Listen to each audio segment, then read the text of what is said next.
दोस्तों, महाराष्ट्र की सियासत में बड़ा उलटफेर होने वाला है। एक बार फिर से उद्धव ठाकरे का प्रेम बीजेपी के लिए उमड़ रहा है।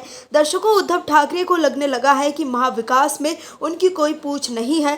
जिस तरह से कांग्रेस ने सीटों के बंटवारे को लेकर आंख दिखानी शुरू कर दी है, उससे उन्हें लगने लगा है कि कुर्सी तो बहुत दूर की बात है, ठीक तरह से पता चले कि सीटें भी ना मिले जिस पर वो सम्मानजनक तौर से चुनाव लड़ सकें। उद्धव ठाकरे महाराष्ट्र में अपना वर्चस्व बचाने के लिए बीजेपी के नेताओं से कथित तौर से मिल रहे हैं। उन्हें पता चल गया है कि बीजेपी ही उनकी पालनहार बनेगी। जिस तरह से उद्धव ठाकरे ने बाला साहेब के सिद्धांतों को छला है, उस पर शायद उन्हें पछतावा होने लगा है।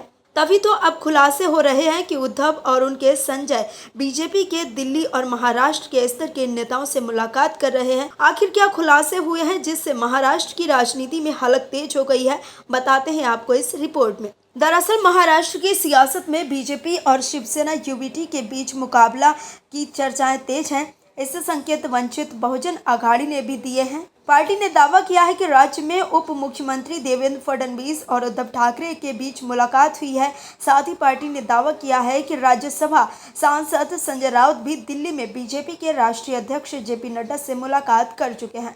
हालांकि अभी दोनों ही पार्टी की ओर से आधिकारिक मुलाकात की पुष्टि नहीं की गई है, जिसे लेकर भी चर्चाओं का बाजार गर्म है। वंचित बहुजन आघाड़ी के मुख्य प्रवक्ता सिद्धार्थ मोकले ने एक वीडियो में दावा किया है कि शिवसेना यूबीटी सांसद संजय राउत ने 25 जुलाई को रात 2 बजे जेपी नड्डा से 7D मोतीलाल मार्ग पर मुलाकात की थी। इसके बाद 5 अगस्त रात 12 बजे महाराष्ट्र के डिप्टी सीएम देवेंद्र फडणवीस मातोश्री बंगले पर गए थे। उद्धव ठाकरे से मीटिंग करने के लिए फडणवीस अकेले गए थे। इस दौरान दोनों नेताओं के बीच करीब 2 घंटे की लंबी बैठक चली। उन्होंने कहा है कि इसके बाद 6 अगस्त को ठाकरे दिल्ली गए थे। वीबीए के मुख्य प्रवक्ता सिद्धार्थ मोकले ने आगे कहा कि ठाकरे को साफ करना चाहिए कि दिल्ली के दौरे पर उनके साथ कौन कौन था, साथ ही उन्होंने किनसे मुलाकात की है। वीबीए प्रवक्ता ने कहा है कि हमें जो जानकारी मिली है उसे हमने जनता के सामने रखा है। इसके पीछे का कारण है कि राज्य में जो आरक्षणवादी मतदाता हैं वो जानते हैं कि बीजेपी और उसके सहयोगी आरक्षण के विरोधी हैं, लेकिन इन आरक्षणवादी मतदाताओं ने शिवसेना के उम्मीदवारों और उद्धव ठाकरे को वोट दिया है। उन्होंने कहा है कि 5 सालों की राजनीतिक गतिविधियों को देखते हुए अगर कल को राज्य में किसी भी तरह की घटना होती है तो राज्य के आरक्षणवादी मतदाता खुद को ठगा महसूस न करें। बता दें कि वीबीए का ये दावा ऐसे समय में आया है जब राज्य में विधानसभा चुनाव नजदीक है।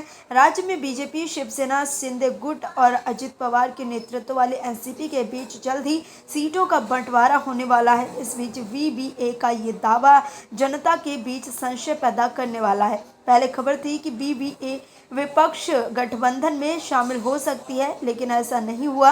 दर्शकों, वंचित बहुजन आघाड़ी के मुताबिक महाराष्ट्र चुनाव से पहले फिर से उद्धव ठाकरे की घर वापसी हो सकती है। इसको लेकर अटकलों का बाजार गर्म है। Bureau report, OMH news. और भी वीडियोस देखने के लिए चैनल को सब्सक्राइब करें और बेल आइकन को दबाएं।